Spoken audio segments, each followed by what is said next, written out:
Okay, let's unpack this. I want you to close your eyes for a second. Seriously, just for a moment. Picture the scene. Mm. It's hot. And I don't mean a pleasant summer afternoon hot. I mean that oppressive, heavy heat that feels like a physical weight on your shoulders.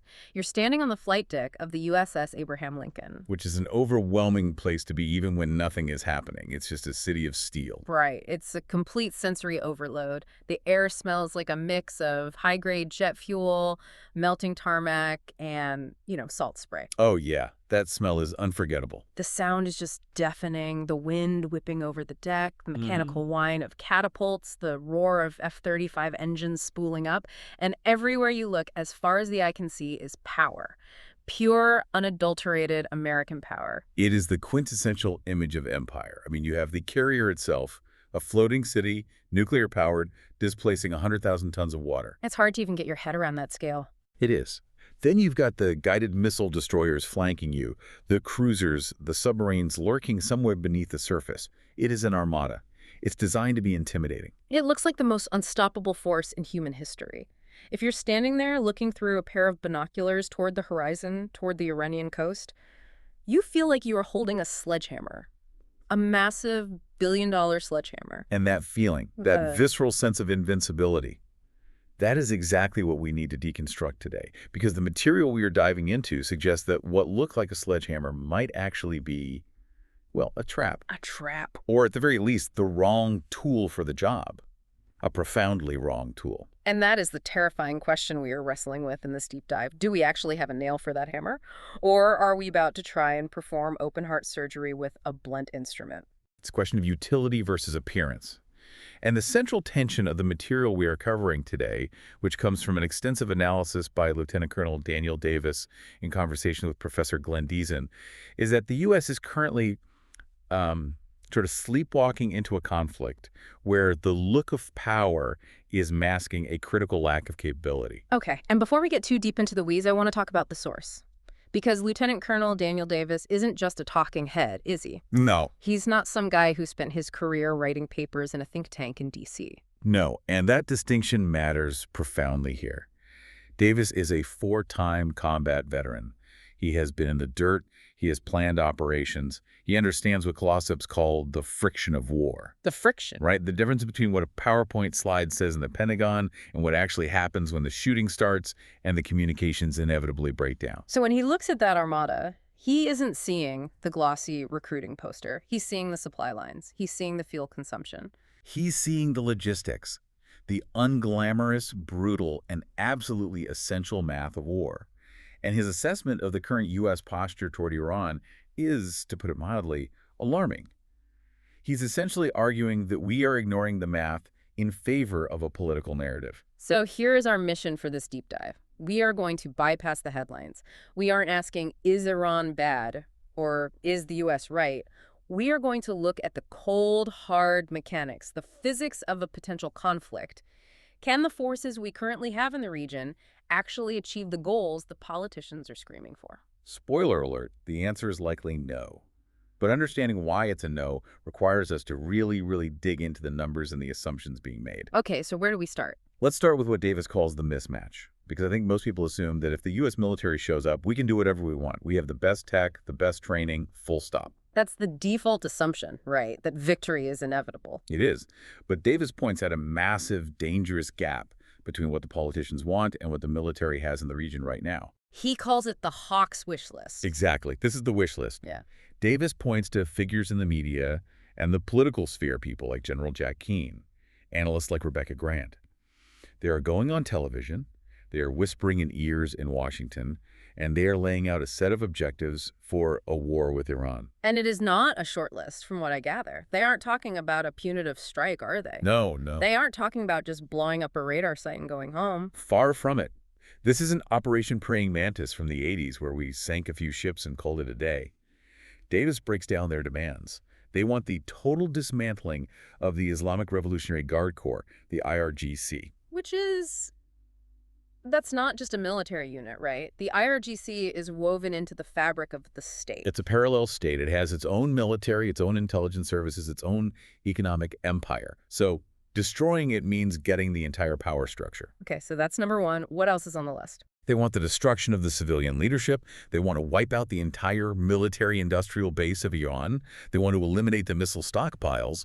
And, of course, the big one, finish off the nuclear program for good. That sounds like, well, that sounds like everything. That is the total destruction of the state apparatus. It is regime change with a capital R and a capital C. It is the complete disarmament and dismantling of a nation of nearly 90 million people.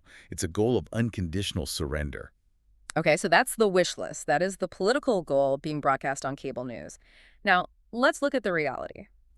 Davis looks at the armada we just pictured, the Abraham Lincoln Carrier Group, the extra air squadrons we've flown into bases in Qatar and elsewhere. He does the math. He does. To do what Jet Keen wants, to physically go in, root out the IRGC, destroy the factories, and ensure they don't just rebuild it all next week. What does that actually require? This is where the numbers get truly sobering. Davis draws on his experience planning these kinds of operations. He looks at history, specifically Operation Desert Storm and Operation Iraqi Freedom. Two conflicts that people probably think of when they imagine a war with a Middle Eastern country. Right. And in Desert Storm, to push the Iraqi army out of Kuwait, a flat, open desert, ideal for our tanks, we used over 500,000 troops. 500,000, just let that sink in. 500,000. And in Iraqi Freedom, the invasion of 2003, we used a smaller, lighter force, but we still had nearly 200,000 personnel involved in the initial push. And that was just to topple the government, not to occupy and pacify the entire country, which, as we know, turned out to be a much bigger problem. A much bigger problem that required a surge later on. A huge surge. Now look at Iran. Iran is not Iraq. I think that's the most important point here. Not even close. Iran is roughly 4 times the size of Iraq geographically. Right. And the terrain is not a flat parking lot for tanks. It is the Zagros Mountains. It is rugged, difficult, highly defensible terrain. It is a logistician's absolute nightmare. You can't just drive tanks in a straight line to the capital. You'd be insane to try. It's a country built for defense, for insurgency. So, given that geography, the size of the population, the ideological commitment of the IRGC, what is Davis's estimate for the troops needed to achieve that wish list? He estimates between 300,000 and 400,000 ground troops, at a minimum. Wow. And frankly, based on counterinsurgency doctrine, that might be conservative. If you want to occupy a country of 90 million people and root out a deeply embedded ideological force like the IRGC, you need boots on every street corner. 300,000 to 400,000, let's just pause on that number. That is a massive army. That's larger than the entire active duty U.S. Army right now, isn't it? It is. It's an army you can't just generate out of thin air. But We're talking about a draft-level army. We're talking about a national mobilization. And it's not just the soldiers, is it? You have to think about the tail. Ah, yes. The logistical tail. The tooth-to-tail ratio. Explain that. Well, for every combat soldier, you need multiple support personnel. The tail, you need to feed those 300,000 people. 3 meals a day. Gallons of water. Millions of gallons of water per day in a desert and mountain environment. You need to fuel their vehicles. In a mountainous environment, your fuel consumption goes through the roof because you are relying on helicopters and heavy haulers fighting gravity every single second. Ammunition. Specialized ammunition. Medical supplies. Spare parts. You need a supply chain that stretches halfway around the world. And this is key. You need to protect that supply chain from attack, from submarines, from missiles, from drones. So the question is, do we have that there? Do we have 300,000 troops and a literal mountain of supplies sitting in Bahrain or Qatar right now? We absolutely do not. Not even close. Not even a fraction. The force currently in the region is designed for what Davis calls a bloody nose strike. A bloody nose. Break that down. We have the Abraham Lincoln Carrier Group that gives you maybe 70 to 80 aircraft. We have some land-based fighters in the region. We have destroyers loaded with Tomahawk missiles. That sounds like a lot of firepower to the average person. It is firepower, but it is strike firepower. It's standoff firepower. We can launch a few hundred Tomahawks. We can fly sorties and drop JDAMs. We can break some windows, blow up some oil refineries, maybe hit a command bunker or two. We can cause pain. But causing pain isn't the same as regime change. It's not even close. Precisely. And this is the strategic trap. This is the heart of Davis's warning. There is a lethal gap between our rhetoric and our resources.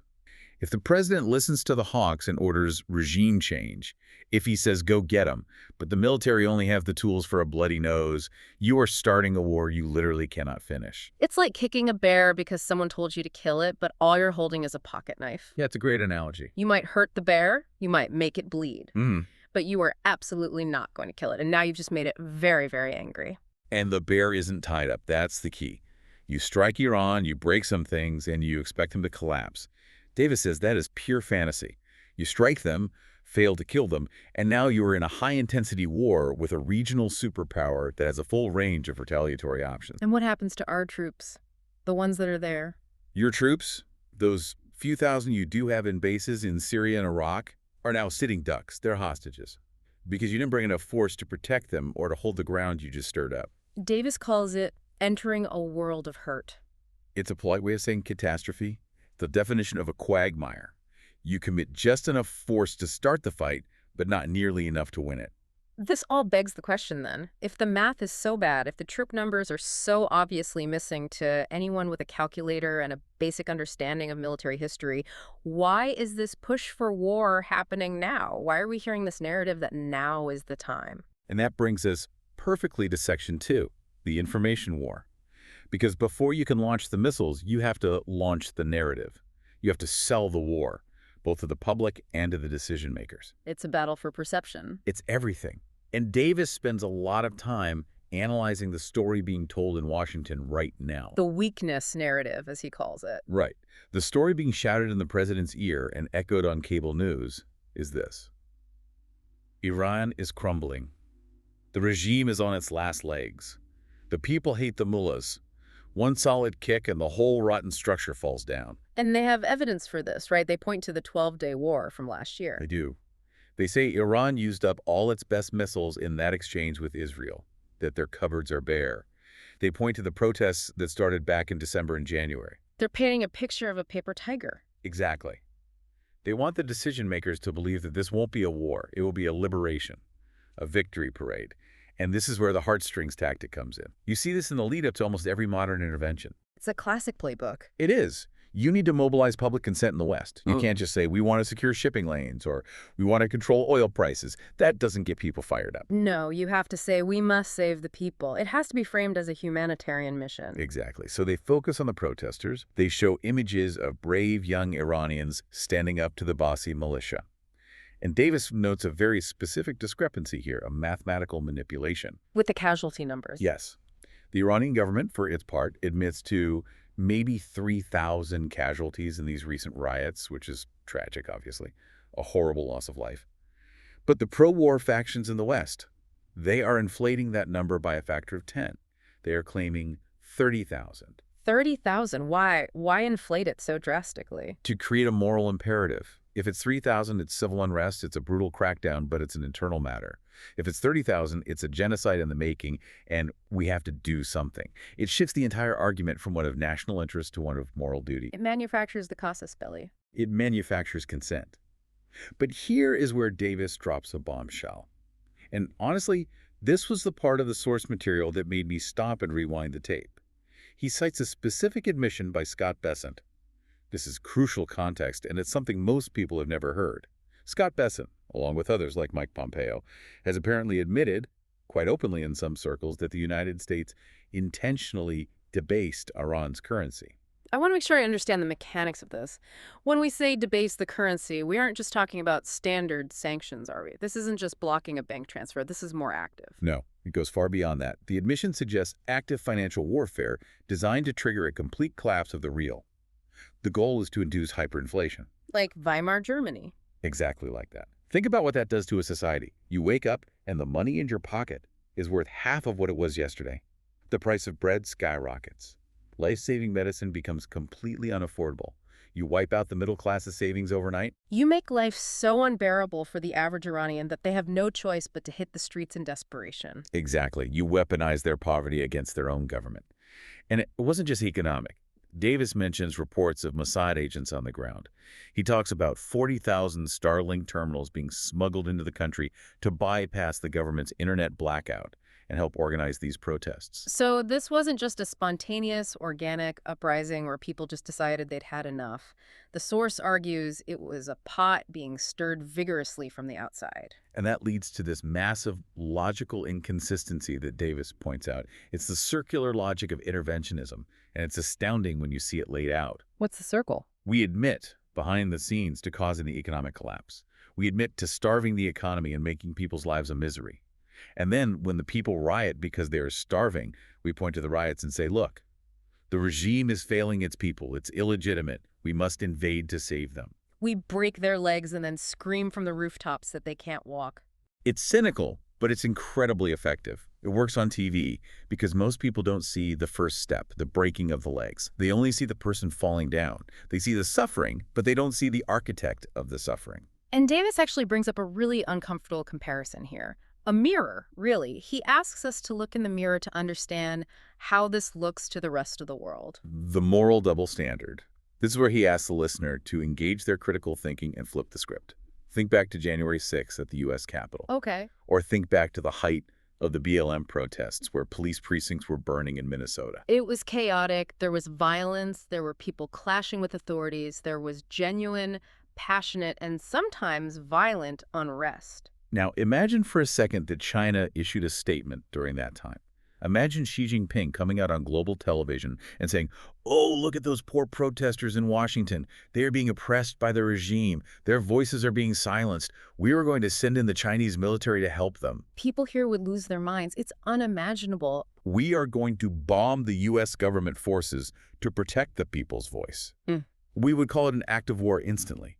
We would say it's a gross violation of our sovereignty. We would rally around the flag immediately, regardless of political party. But we do it to other countries all the time, under the banner of humanitarianism. Davis argues that the West operates on the premise of might makes right. We believe we have the authority to intervene in Iran's internal struggles we help instigate simply because we have the power to do so, but we would never ever accept that standard being applied to us. It really exposes that this isn't about international law or human rights in the abstract. It's about power dynamics. Who has the bigger stick? It is. And speaking of power dynamics and misperceptions of power, there is a specific hallucination of power that we need to address. This might be the most dangerous misunderstanding in Washington right now. Okay. Davis calls it the Venezuela mirage. This was fascinating. Apparently, there is this idea floating around Washington, championed by people like Lindsey Graham, that a specific operation in Venezuela is a blueprint for Iran. Right. The narrative being sold is, look at what we did in Venezuela. We went in, we smashed a target, we got out. Clean, easy. We demonstrated dominance. We can do the same thing in Tehran. They're selling it as a masterpiece of military precision, a seamless special operation that shows we can go anywhere and do anything. And Davis, who, again, knows tactical reality from the ground up, says this is dangerous nonsense. He calls it a made-for-TV moment. Raid for TV. He argues that the success of the Venezuela operation had almost nothing to do with U.S. military superiority and everything to do with a shady backroom deal. A deal. You mean like a bribe, an insider? Essentially, yes. Yeah. A mole. Davis points out details that don't make the highlight reel. The U.S. helicopters in that operation flew low and slow. They were incredibly vulnerable targets. He says a guy with a standard AK-47, if he was in the right place, could have taken them down. Or a drone, or a simple RPG. Exactly. A single shoulder-fired missile, a man-pads, which are everywhere, would have turned that mission into a massacre. We would be looking at Black Hawk Down all over again, but with more helicopters. But they weren't shot at. Not a single shot was fired at them. They weren't shot at because, according to Davis's analysis, there was a mole. There was a deal with someone high up inside the Venezuelan military command to shut down the air defense sectors along that flight path, to look the other way. So it wasn't that our stealth tech jammed their radars. It wasn't some high-tech wizardry. No. It was that they were paid to turn the radars off. Correct. We walked through an open door and then bragged to the world that we kicked it down with our super strength. And the danger is believing that Iran also has an open door just waiting for us. Davis calls this apples and oranges on a lethal scale. Comparing Venezuela to Iran is hubris. It's a fantasy. Venezuela had a disorganized military, low morale, and limited heavy weaponry. They took the bloody nose because they didn't want a war. They knew they couldn't win, and frankly, some of their leadership was probably happy to see that particular target go. And Iran? Iran is a different beast entirely. We are not talking about a banana republic military here. We're talking about a nation with a massive indigenous military-industrial complex. They don't just buy weapons, they build them. Right, they're the ones supplying sophisticated drones to Russia for the war in Ukraine. They aren't helpless. Not at all. They have Kilo-class submarines capable of laying mines in the Strait of Hormuz and shutting down a huge chunk of the world's oil supply. They have swarms of fast attack boats that practice swarming tactics against large ships, like our carriers. And most critically, their air defense. Their air defense. We aren't talking about 1970s Soviet gear anymore. They operate the S-300 system. They likely have access to S-400 technology from Russia. And they have their own domestic systems, like the Bavar 373, which they claim rivals the Patriot system. So it's a dense, integrated network. Davis suspects their air defense coverage is much denser and more sophisticated than Washington gives them credit for. It is an integrated network designed for one purpose: to defend Iranian airspace from a U.S. attack. And most importantly, There's no mole. there is no mole in Tehran who's going to turn off the radar for a U.S. invasion force. The IRGC is ideologically committed. This is their life's work. If we fly helicopters low and slow into Iranian airspace, expecting a Venezuela result, expecting them to just let us pass, those helicopters are not coming back. That's a chilling thought. We are basing our confidence on a rigged game, and now we're stepping into what we think will be the same game, but it's a fair fight. A fair fight is the last thing you want in war. And this brings us to the psychology of the enemy. This is maybe the most critical piece. We've talked about the math, the missing troops. We've talked about the myth, the Venezuela success. Now we have to look at the mind of the Iranian leadership. How do they see this unfolding situation? And Davis uses a very specific phrase here regarding their strategy, a phrase that should make everyone nervous. Use it or lose it. This is the pivot point for the whole conflict. We have to look at the recent past to understand the shift in their thinking. Think back to when the U.S. assassinated General Soleimani in 2020. A huge provocation. Right. Or when Israel attacked the Iranian embassy in Damascus more recently, which is an act of war by any definition. Iran responded in both cases, but it was measured. It felt choreographed almost. It was performative. That's the perfect word. They fired missiles, but they telegraphed the punch. They gave warnings. They aimed for bases in a way that minimized American casualties. They showed restraint. They took it on the chin. And the West breathed a collective sigh of relief. They said, see, they don't want a war. We can hit them and they won't escalate. Deterrence works. But you have to ask why they showed restraint. What was the strategic calculation? Davis argues it's because the U.S. signaled quietly that it wasn't a general war. It was a targeted killing. We weren't threatening the existence of the regime itself. So survival wasn't at stake. Okay, that makes sense. The mullahs could afford to look weak for a moment to ensure they survived for the long term. They were playing the long game. They could absorb a punch. But that calculus has now changed. Fundamentally, when you have figures like Victoria Coates and Lindsey Graham explicitly saying on the record no negotiations and regime change is the only goal, you have backed the animal into a corner. You have removed the off-ramp. You have told them this is a fight to the death. So if the Iranian leadership believes the U.S. goal is their total destruction, not just a slap on the wrist, but their literal death, what incentive do they have to hold back? Absolutely none. If you believe you're going to be executed tomorrow, you don't politely wait in your cell. You burn the prison down. It's the death ground concept from Sun Tzu. When your army has no path of retreat, it fights with 10 times its normal strength. Exactly. And Davis brings up what he calls the Hezbollah lesson. This is a fascinating bit of recent tactical history that he believes now frames Iran's thinking. Okay, what happened with Hezbollah? Look at what happened to Hezbollah in Lebanon recently. They had thousands of rockets, sophisticated stuff. They were the tip of Iran's spear against Israel. But they didn't fire them, at least not the big game-changing stuff. They kept them in the sheath. They held them back as a deterrent. They thought, if we don't fire the big stuff, maybe Israel will stop. Maybe we can de-escalate. They tried to play it cool. They tried restraint. And what happened? What was the result of that restraint? They got decimated. Their leadership was systematically decapitated. Nasrallah was killed in a bunker. The rockets were destroyed in their warehouses by Israeli airstrikes before they could ever be launched. They died with their swords still in their scabbards. Wow. So the lesson Iran takes from that is, don't die with your sword in the scabbard. Correct. The new doctrine, Davis argues, is that restraint is suicide. If they see a U.S. attack coming, if they even suspect the big one is starting, they're going to assume the goal is to wipe out their missile capability, just like Israel did to Hezbollah. They aren't going to wait to find out if it's just a bloody nose. So the moment the first U.S. missile flies, Iran's logical move is to empty the clip. Maximum retaliation. Immediately. before the launchers can be destroyed. Before we can take out their ability to fight back. Right. Launch everything. Reestablish deterrence through massive, overwhelming fire. Saturation attacks designed to overwhelm the Aegis systems on our ships and the Iron Dome in Israel. Fire more missiles than the defense systems have interceptors. And what are the targets in that scenario? Because they have missiles that can reach pretty far. Everything is on the table. U.S. troops in Iraq and Syria sitting in those remote bases with limited air defense.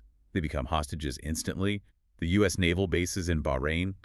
Our entire regional military infrastructure. And beyond that, civilian targets, economic targets. Energy infrastructure in Saudi Arabia and the UAE desalination plants, which would create a water crisis, and oil terminals. Which would crash the global economy in a matter of hours. Instantly. And, of course, Israeli cities.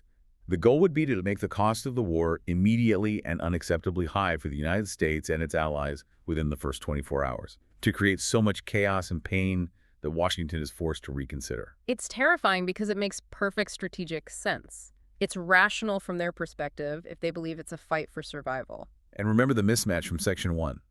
We don't have the 300,000 troops to stop this or to absorb this shock. We have a bloody-nose force facing a fight-to-the-death enemy. So we stir the hornet's nest, but we don't have enough protective gear for the whole army we'd need. That puts it mildly. Yeah. We are provoking a tiger while holding a leash made of paper. Okay, so that's the conflict in the immediate theater. That's the Persian Gulf on fire. But we live in a globalized world. If missiles start flying in the Strait of Hormuz, it doesn't stay in the Strait of Hormuz, does it? No. The shockwaves go global instantly. The economic and political fallout would be immense. So let's talk about the geopolitical aftershocks. This is Section 5 of the deep dive. Davis and Deason talk about how this affects everyone else. Let's start with our friends. What about Europe? Europe is uncomfortable, to put it very, very mildly. The source material notes that European leaders are starting to realize that the alliance with the U.S. is becoming more of a vassal relationship. A vassal relationship. That's strong language. It is, but look at the evidence they cite.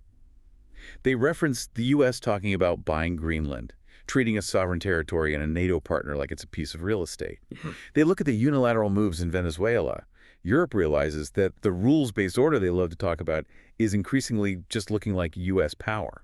They feel like they are being dragged into conflicts they don't want for goals they don't share without any consultation. And if the U.S. gets bogged down in a major war with Iran, Europe is left dangerously exposed. Their energy prices skyrocket because the Gulf is closed. Their security guarantee from the U.S. weakens because all our attention and resources are focused on the Middle East. It fractures the alliance at a fundamental level. But the bigger players here, the ones really watching this, are Russia and China. This is where the 3D chess comes in, because I think there is a real fear that this could trigger World War III. Right. And Davis is very clear on this. Russia and China are not going to fight directly for Iran. So no WWIEI. Not in the way we think of it. We aren't going to see Chinese Marines storming the beaches of Kuwait. We aren't going to see Russian tanks rolling into Iraq to fight Americans. Davis is very clear. Russia and China are not going to commit suicide for the Iranian regime. BUT, will they help? And the answer is? Absolutely. 100%. How?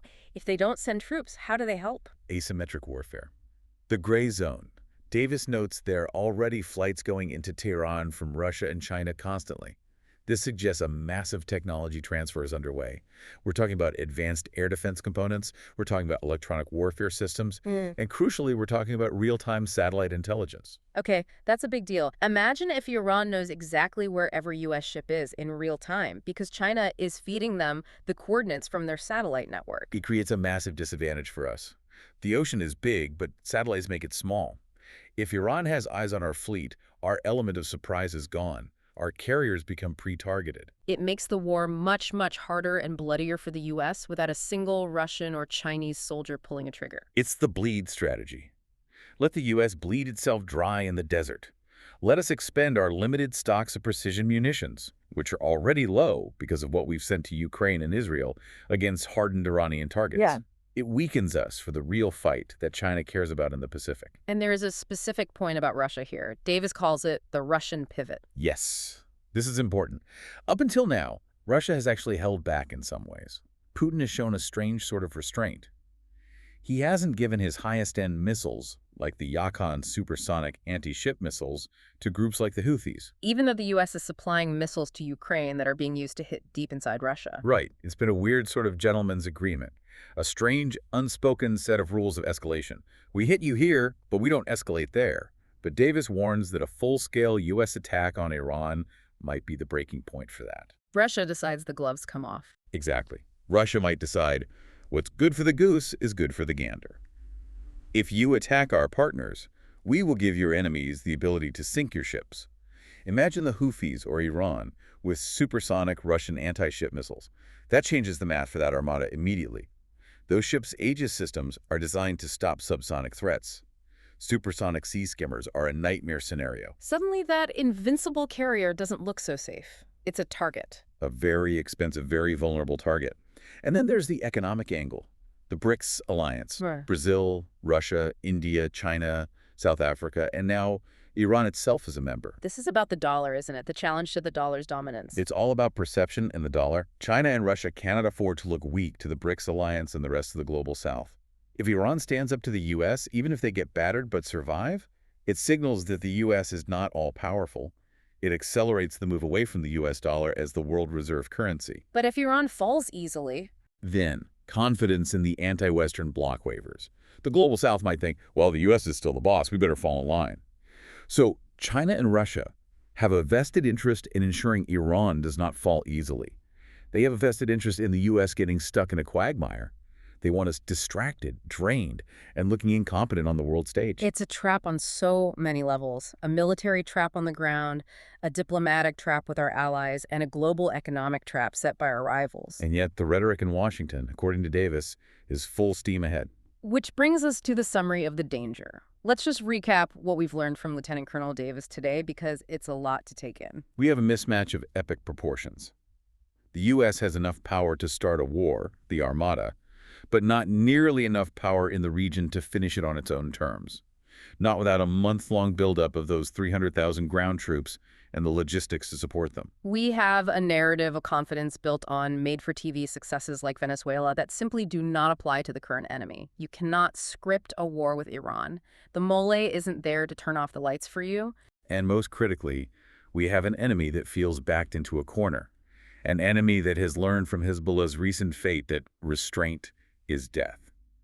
So they're sitting on a hair trigger, ready to unleash everything they have at the first sign of a major attack. And backing them up silently are Russia and China, who are more than happy to hand them the technological tools to make our lives miserable and bleed us dry. It creates a powder keg situation where the margin for error is effectively zero.